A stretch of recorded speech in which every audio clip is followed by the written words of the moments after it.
Alhamdulillah, syukur kepada Allah Subhanahu wa taala. Takdir Allah sejak azali, Allah taala zahirkan, Allah taala jadikan kita dapat sama-sama sambung belajar ataupun ulang kaji ilmu tauhid khasnya dan ilmu agama yang lain ambil. Seperti biasa, kita mulakan dengan selawat Ibrahimiyah. Kita baca bersama-sama. Allahumma salli ala Muhammad wa ala ali Muhammad kama sallaita ala Ibrahim wa ala ali Ibrahim wa barik ala Muhammad wa ala ali Muhammad kama barakta ala Ibrahim wa ala ali Ibrahim fil alamin innaka Hamidum Majid. Alhamdulillah, berusaha pengerusi Masjid Kampung Kokok Baru yang dihormati Tuan Timbalan Pengerusi Masjid, Warisan AJK Masjid yang dikasihi Tuan-Tuan Imam, Tuan-Tuan Bilal, Muslimin Muslimat yang dirahmati Allah Subhanahu Wa Taala. Mohon maaf minggu lepas saya ada urusan bawa budak-budak sekolah di tandingan sekolah-sekolah ABIN kebangsaan.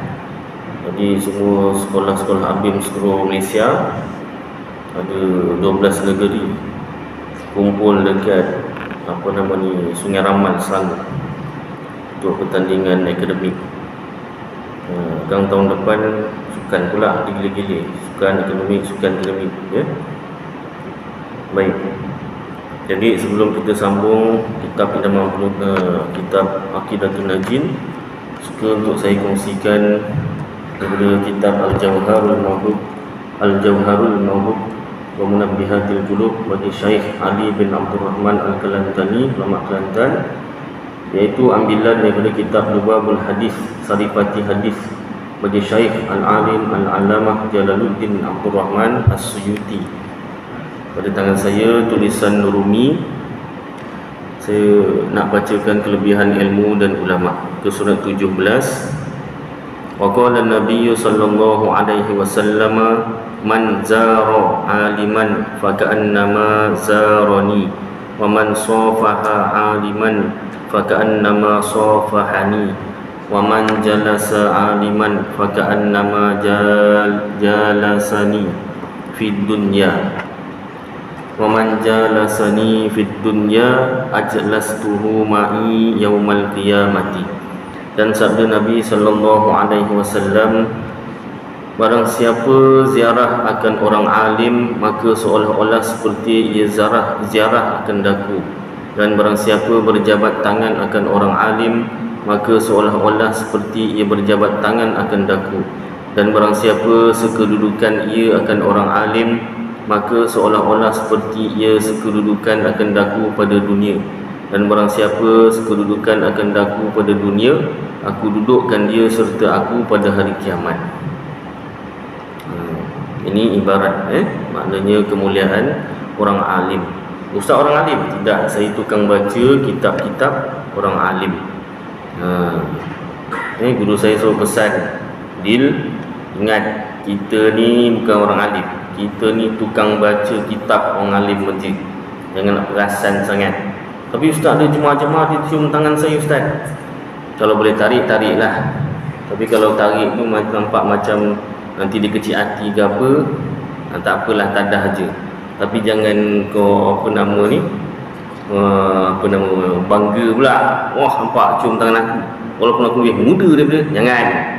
Itu dalam hati niatkan tu dia hormatkan ilmu yang kita bacakan kitab. Jangan sampai wah, nampak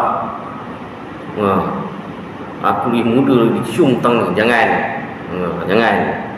Jangan sampai. Dulu saya pun kalau kadang saya sendiri pun anak-anak murid yang lain pun kalau nak cium tangan pun dia tak bagi sangat, cepat-cepat tarik kan.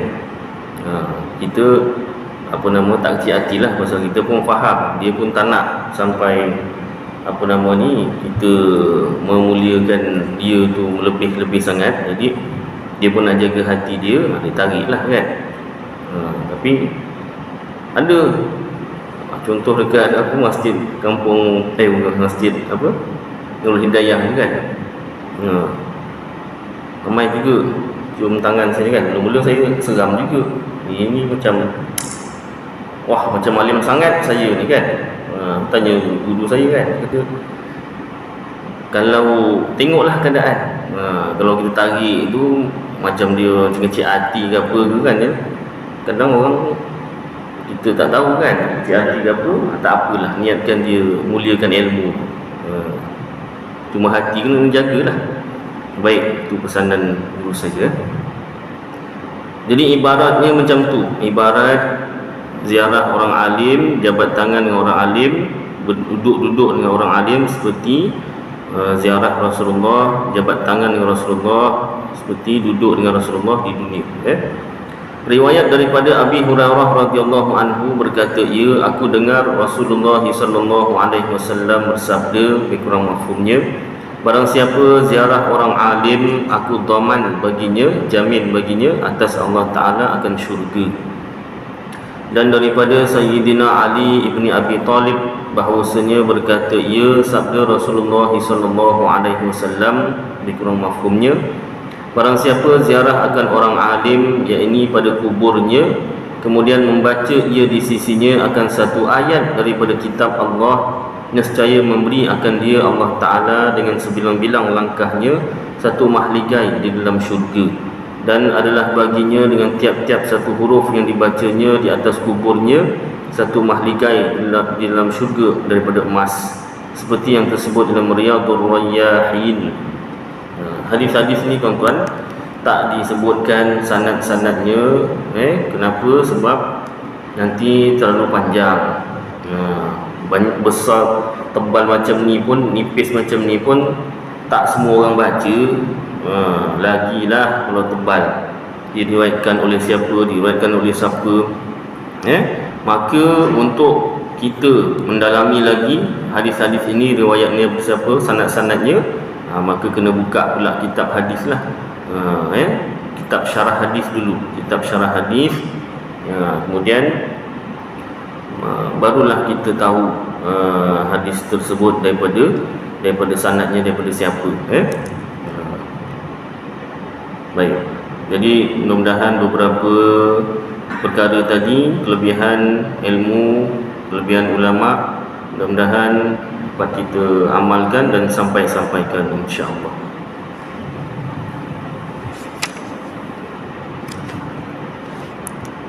Baik, kita sambung bacaan kitab Aqidatun Najin fi Ilmi Usuluddin bagi Syekh Zainul Abidin bin Muhammad Al-Fatani, iaitu kitab Melayu syarah bagi kitab Ummul Barahin bagi Imam Sanusi. Salah satu kitab syarah Ummul Barahin. Ummul Barahin tu banyak kitab syarahnya. Salah satunya kitab Aqidatun Najin. Dan kitab Aqidatun Najin ini isinya banyak diambil daripada kitab-kitab Arab seperti Tuhfatul Murid. Tuhfatul Murid, kawan sekerja saya baru masuk itu dia ganti ada kawan sekerja yang lain tu dapat panggilan haji, Abang Haji panggil buat pergi haji, jadi dia ganti sekejap. Dia belajar Mesir, dia belajar ambil Usuluddin kat sana, belajar kitab Tuhfatul Murid. Kitab Tuhfatul Murid, kitab Tuhfatul Murid kita Arab, belajar bahas tentang sifat 20, sifat-sifat Allah. Ini kitab Aqidatun Najin isinya banyak sama dengan kitab Tuhfatul Murid, dan kitab-kitab Arab yang lain lah, Fathul Majid, Tahqiqul Maqam, dan sebagainya. Baik, pada tangan saya untuk surat 141. Faidatun, ini suatu faedah. Bermula orang yang kaya yang syukur itu afdal di sisi jumhur. Di sisi jumhur, ini kebanyakan ulama, daripada fakir yang sabar. Itu dari segi afdal. Bermula tempat khilaf itu, bersalahan itu pada barang yang apabila berdiri orang kaya itu dengan sekalian wadhaifun, kaya daripada murah, pemurah. Itu kalau orang kaya itu pemurah. dan berbuat baik, dan orang kaya yang baik, dan berluas-luas kepada orang yang kepicikan. Suka tolong orang yang susah dari segi kewangan lah. Dan menunaikan segala hukuk, segala hak-hak. Satu hak, banyak hukuk. Menunaikan segala hukuk, iaitu hak-hak hartanya, ya zakat, ya sedekah, dan syukur bagi Malikud Dayyan, iaitu Tuhan Malikud Dayyan, yang mempunyai Dayyan ni hutang kan? Yang punya hutang. Allah Ta'ala yang menguasai, raja kepada penghutang, Allah Ta'ala lah. Bersyukur dan berdiri orang yang fakir itu dengan segala wadhaifun fakir, daripada redha dan sabar. Orang fakir yang sabar tu maknanya dia redha, terima takdir dia tu miskin.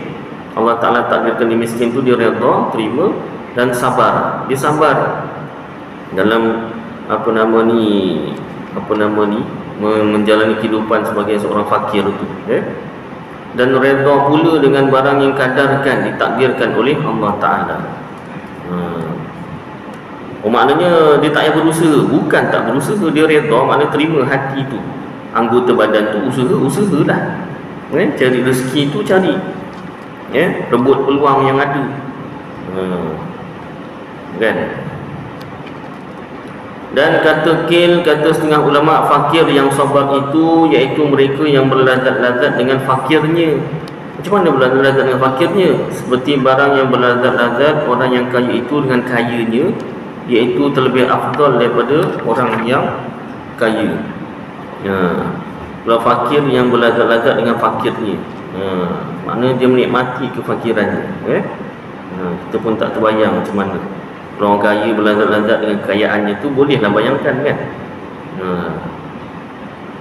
Ini memang makom tinggi lah, Dan masuk pula dalam berbuat mungkin itu salahun dan aslahu, khilaf bagi Mu'tazilah, fahaman Mu'tazilah. Ini bab pada sifat harus bagi Allah ni, cerita pasal mungkin, ini makhluk. Tadi tu cerita sikit pasal makhluk yang afdal. Masuk balik. Dan masuk pula dalam berbuat mungkin itu, Allah Ta'ala menjadikan yang mungkin, iaitu yang boleh ada dan boleh tiada. Apa yang boleh ada boleh tiada? Iaitu makhluk. Makhluk.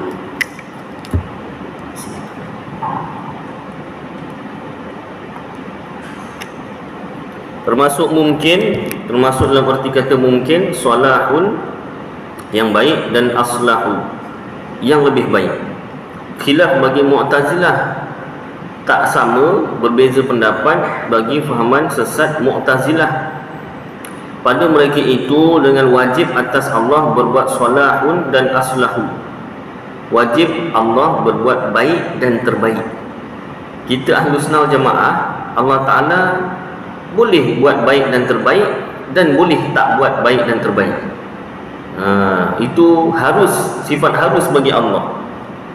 Tak mesti. Hati-hati.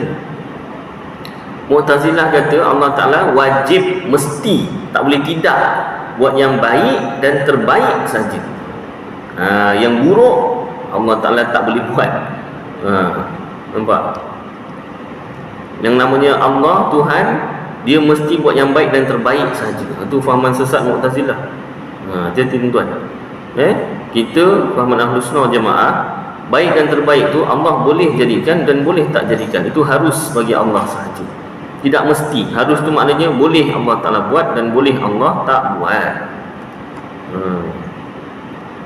Dan makna salahun itu baik, lawannya fasid ataupun jahatlah, tak baik. Seperti iman, contoh salah tu baik, iman, pada mukabil kufur, sebaliknya kufur, tak beriman lah. Dan sehat, yang baik sehat, pada mukabil sakit, sebaliknya sakit, lawan dia sakit.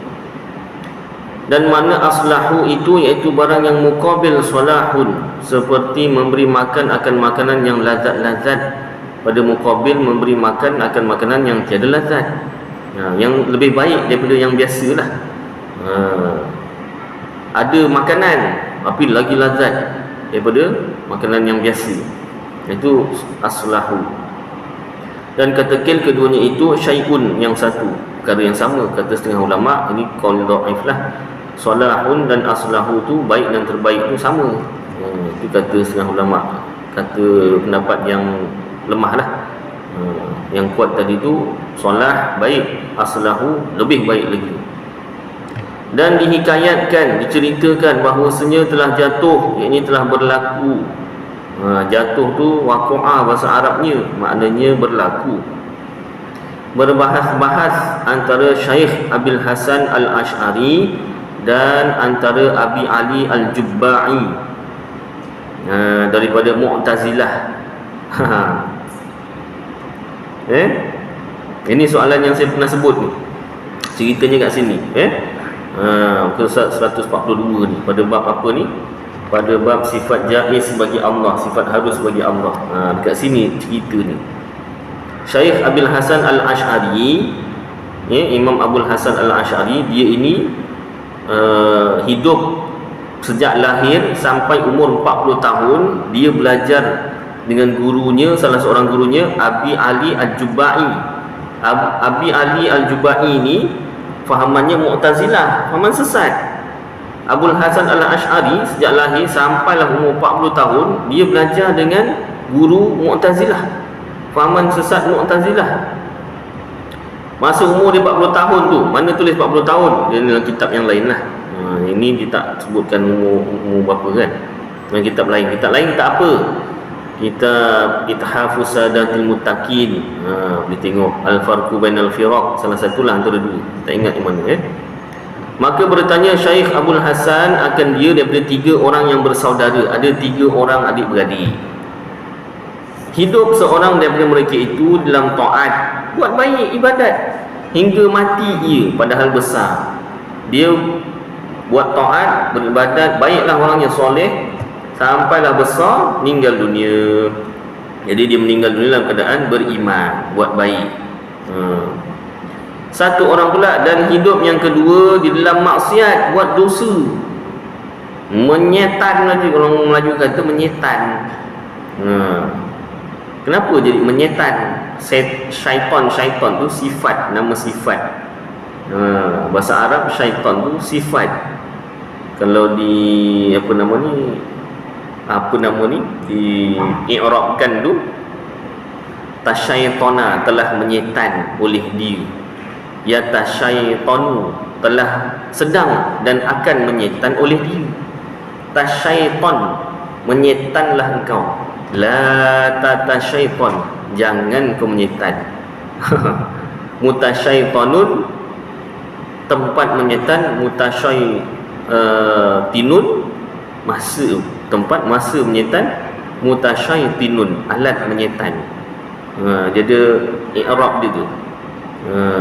Tasrif dia, i'rab pula tasrif dia, pecahan perkataan. Jadi syaitan tu sifat. Jin yang jahat dipanggil syaitan. Manusia jahat pun dipanggil syaitan. Sebab orang dulu orang marah setan budak. Pasal apa? Syaitan tu sifat. Baik, sambung saja. Dan hidup yang kedua di dalam maksiat, menyetan ajalah, segala macam benda jahat semua dibuatlah, hingga mati ia, tiada taubat, padahal besar juga. Ada orang yang meninggal dunia keadaan tak beriman dan buat dosa. Maksiat tu dosa, segala jenis dosa, bukan maksiat tu zina saja, tidak. Maksiat tu bahasa Arab maknanya dosa, segala jenis dosa. Kalau kita orang Melayu ni maksiat berzina saja, tak. Bahasa Arab dia luas, segala jenis dosa. Tak tutup aurat, dia meninggalkan sembahyang fardu, tu semua maksiat, dosa. Cuma kalau dekat Malaysia kita dah khususkan maksiat tu dengan zina, dan ada badan pencegah maksiat. Jangan pula kita luaskan makna tu, benda tu dah khusus spesifik. Jangan pula kita luaskan balik. Dia pun call badan pencegah maksiat. Assalamualaikum. Ya, ada apa? Aduan? Ya, saya ada aduan ni. Aduan buat maksiat besar-besaran. Ramai-ramai. Kan? Kat mana? Kat Padang. Kat Padang. Masya Allah, beraninya. Padang bola sepak. Padang bola. Dia nak kiamat. Dia nak kiamat agaknya. Dia datang ya, kalau boleh ni ramai ni. Ada jap saya kira. 11 22. Tak masuk yang apa nama?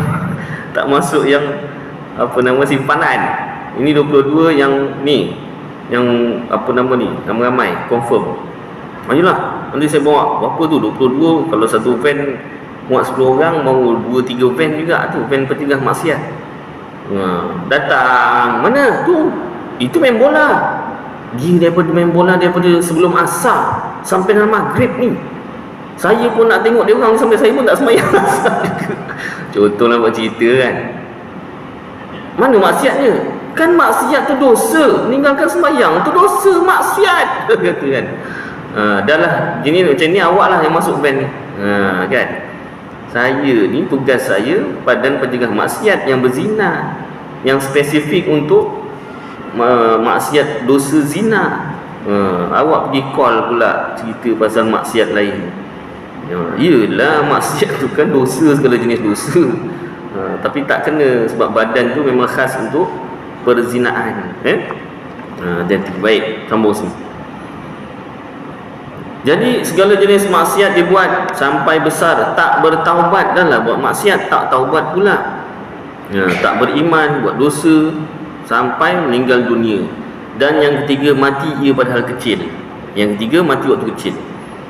Jadi macam mana huraian Tuan Guru, kata Syekh Abdul Hasan kepada Abi Ali Al-Jubba'i, guru Mu'tazilah ni. Maka jawab Jubba'i, diberi pahala akan yang pertama.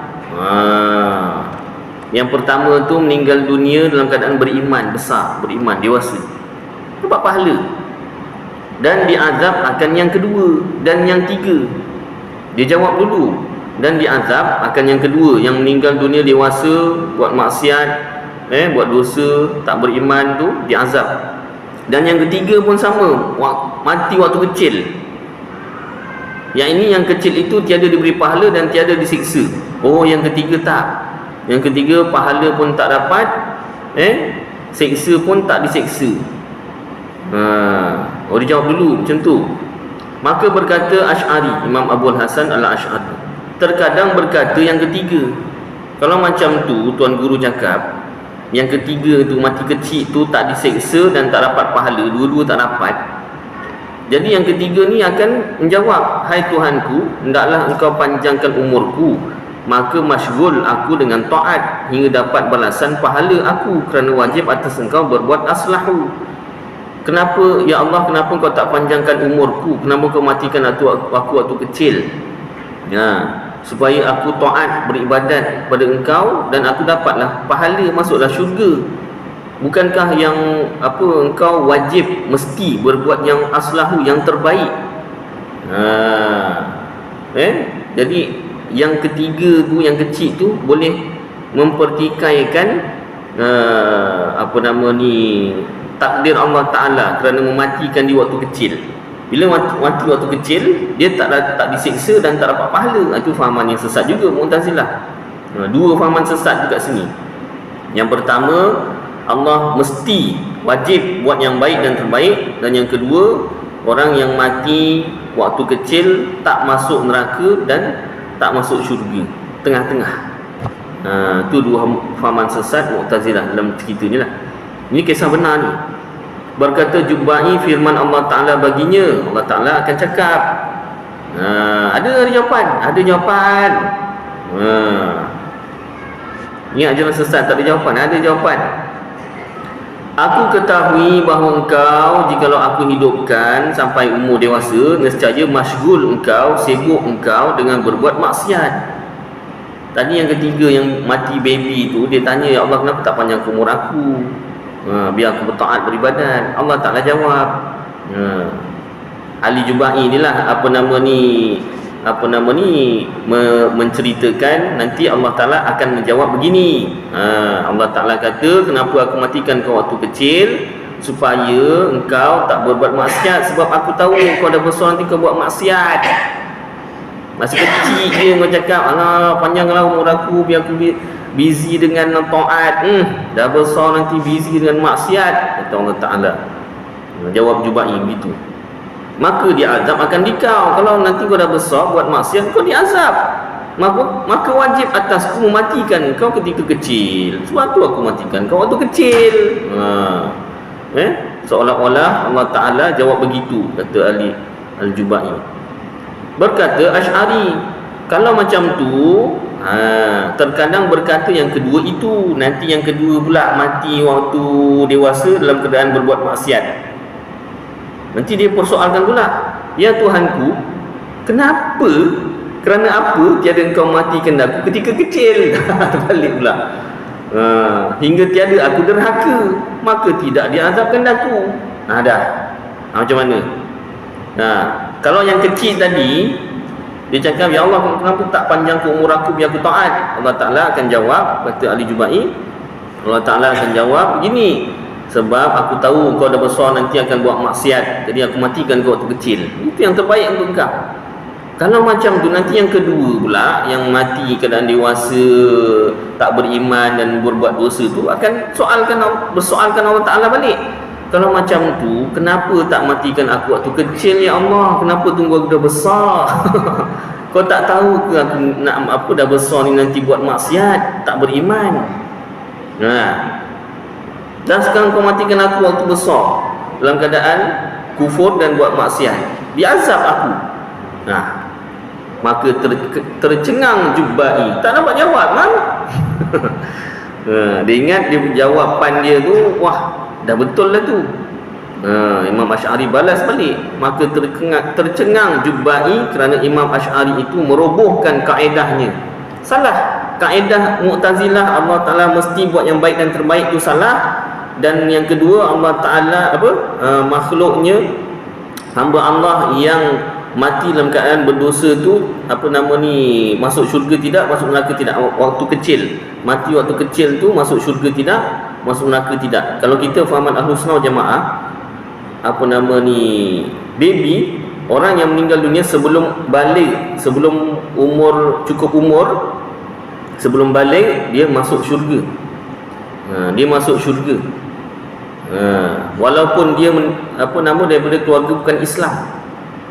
Tapi jangan orang macam itu kita bunuh, ustaz, yang anak-anak orang yang bukan Islam. Jangan pula macam tu. Tak disuruh pula macam tu, jangan. Satu orang meninggal dunia waktu kecil tu bila? Sebelum umur baligh, sebelum dia cukup umur, sebelum dia umur baligh. Lelaki 13 tahun, perempuan 9 tahun, tu yang normal lah. Meninggal dunia walaupun dia daripada keluarga bukan Islam, dia masuk syurga. Itu fahaman kita Ahlus Sunnah Jamaah. Tapi fahaman Mu'tazilah kata mati waktu kecil, syurga tidak, neraka tidak, tengah-tengah. Manzilatun baina manzilatain. Pernah juga dalam satu ketika, cerita yang lain, bab lain, Wasil bin Atta pun pengasas Mu'tazilah yang Ali Al-Jubai ini kemudian. Wasil bin Atta pengasasnya pernah cakap, satu orang yang meninggal dunia dalam keadaan berbuat dosa besar, dia orang Islam tapi dia berbuat dosa besar, dia masuk syurga tidak, masuk neraka pun tidak, tengah-tengah. Manzilatun baina manzilatain. Jadi dua fahaman Mu'tazilah ni roboh kaedah ni, dirobohkan oleh Imam Asy'ari dengan soalan 3 orang bersaudara yang meninggal dunia tadi. Baik. Maka tercengang Jubai kerana Imam Asy'ari itu merobohkan kaedahnya daripada wajib solah dan aslah, dan setengah daripada yang harus pada hak Allah Ta'ala itu. Dia habis kat sini, sampai situlah ceritanya. Jadi kalau dalam kitab yang lain kita Arab yang lebih panjang ceritanya, sejak daripada itu, saat itu Imam Abul Hasan Al-Asy'ari masa umurnya 40 tahun naik atas mimbar, buka jubahnya, dicampakkan. Sebagaimana aku campakkan jubah ini, aku campakkan, aku berlepas diri daripada fahaman-fahaman Mu'tazilah yang aku dah anut, yang aku dah belajar daripada kecil sampai umur 40. Kemudian yang memencilkan diri dan merujuk balik ayat-ayat Al-Quran dan hadis-hadis Rasulullah SAW untuk mencari dalil tentang sifat-sifat Allah. Itulah dalil nakli Al-Quran hadis yang kita belajar sekarang, yang disusun secara rapi oleh Imam Abul Hasan Al-Ash'ari, dan juga ditambah dengan dalil akli, dalil akal. Ada orang pertikaikan sifat 20 ni, belajar sifat 20 ini belajar ilmu falsafah, ilmu akal, ilmu logik, ilmu mantik. Ilmu logik, falsafah ni daripada fahaman Yunani, falsafah Yunani. Aristotle, Socrates, apa lagi saya tak ingat, tu je dua saya ingat. Tuan-tuan mungkin ingat lagi banyak. Itu semua fahaman-fahaman yang mengatakan Allah Ta'ala, Tuhan tu tak wujud. Fahaman falsafah ni, asal fahaman falsafah digunakan logik akal untuk menolak adanya Tuhan. Dulu fahaman falsafah dengan sains sama, tujuan asal dia sama, nak menafikan ketuhanan. Jawapan dia macam mana kalau orang pertikaikan? Jawapannya begini: ilmu falsafah ni, ilmu mantik ni, ilmu logik akal ni, memang asalnya yang mula-mula timbul kat dunia ni, ilmu tu golongan falsafah. Memang asal tujuannya tu supaya nak menafikan Tuhan, nak mengatakan Tuhan tu tak wujud, dunia ni terjadi sendiri. Kalau sekarang ni Big Bang lah. Teori Big Bang dulu belum ada kan, teori Big Bang, tapi nak cerita tak ada Tuhan lah, jadi sendiri. Tetapi oleh Imam Abul Hasan Al-Ash'ari dan Imam Abu Mansur Al-Maturidi, mereka mempelajari ilmu falsafah ni, ilmu mantik, ilmu logik akal ini, dan mereka jadikan ilmu ini, ilmu mantik, ilmu logik akal, ilmu falsafah ni sebagai dalil kewujudan Tuhan. Jadi terbalik, jadi dalil, jadi bukti, jadi hujah bahawasanya Tuhan tu mesti wujud. Akal kita tak terima kalau Tuhan tu tak wujud. Jadi macam tu. Ya Ustaz, sebab tu kita ulang kaji ilmu dipanggil dalil akli, dalil akal. Dalil akal kalau kita belajar surah agama, ringkas. Apa bukti wujudnya Allah Ta'ala? Apa bukti Allah bersifat wujud? Adanya alam ini. Kalau lebih sikit mungkin ada lebih sikit. Tapi kalau sekarang ni disuruh minta oleh anak kita ke, kawan kita ke, ataupun kawan-kawan kita yang bukan Islam ke, macam mana you buktikan ini Allah ni, Tuhan ni ada? Kita ni penganut Ahlussunnah Jamaah, boleh tak kita huraikan macam mana ilmu atau dia tu, yang kawan kita yang bukan Islam tu tak percaya Quran hadis, macam mana kita nak sampaikan pada dia dari segi akal, dari segi logik akal, bahawasanya Tuhan tu mesti ada? Tak diterima akal Tuhan tu tak ada. Inilah caranya. Kita ulang kaji. Panjang ceritanya tapi tak apa, buka sikit. Kita ulang kaji, dah banyak kali ulang kaji, tak apa. Bukti kewujudan Allah Ta'ala, dalil akalnya macam mana? Dalil akalnya. Sebelum ni saya buka buat cerita yang kuncilang tu kan. Tapi dalil yang sebenarnya macam mana? Setiap dalil yang mula-mula, ayat yang mula-mula, adanya alam ini. Bukti Allah Ta'ala tu ada, hukum akalnya, dalil akalnya ialah adanya alam ini. Alam ini membuktikan Allah Ta'ala tu mesti ada. Bagaimana caranya? Bagaimana nak kaitkan alam ini, setiap yang baharu, alam ini baharu. Alam ini baharu, minta maaf saya nak nyusun ayat tu kan. Alam ini baharu. Baharu tu maknanya ada permulaan. Semua orang akan terima alam ini baharu, maknanya ada permulaan. Contoh alam tu makhluk lah, segala makhluk. Nak buat contoh satu spesifik lagi senang, lagi bagus. Manusia, kita sendiri. Baharu maknanya ada permulaan. Itu pun tarikh lahir je tahu, tarikh mula wujud tak tahu. Betul tak? Tahu-tahu dah 2 bulan dalam perut. Kan macam apa, isteri saya, apa nama, arwah bapa saya meninggal, tak lama 2-3 hari lepas tu rasa sakit-sakit perut, cek, rupanya ada dah 2 bulan. Sampai sekarang bila apa nama ni, anak saya yang dalam perut tu dah besar, tiba-tiba kan dengan main-main, tiba-tiba rindu yai dia, Jawa kan, rindu yai. Macam mana rindu yai? Yai kau dah tak ada. Gambar ada lah, jumpa pun tidak. Kan dalam perut. Tapi macam mana lah, kita sedekahkan Al-Fatihah ya untuk yai, baca dah habis Fatihah dah main balik. Baik, jadi makhluk, dia jangan lagi panjang sangat, jauh sangat nanti. Manusia ni makhluk, ada permulaan, baharu, ada permulaan. Setiap yang ada permulaan itu menerima perubahan. Menerima perubahan maknanya manusia ni mula-mula muda, kemudian tua.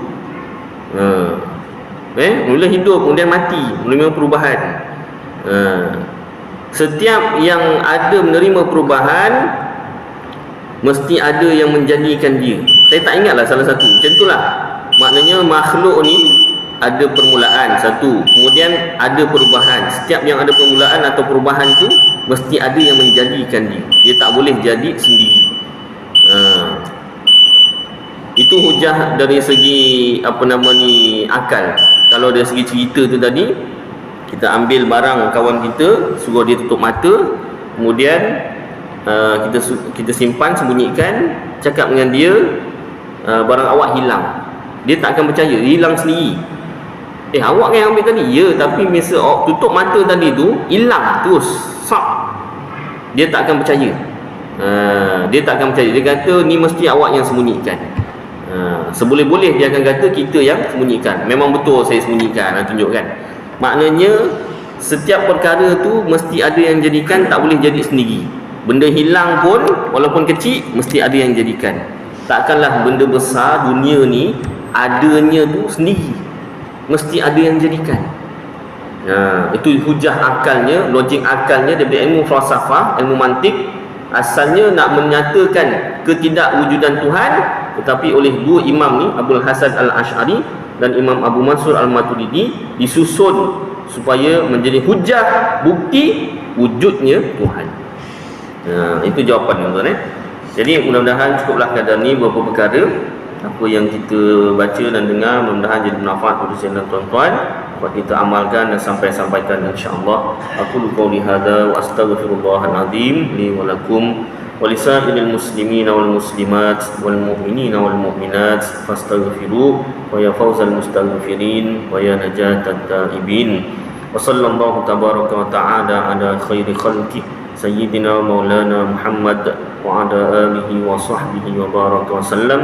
Subhana rabbika rabbil izzati amma yasifun wa salamun alal mursalin walhamdulillahi rabbil alamin. Taqabbalallahu minkum.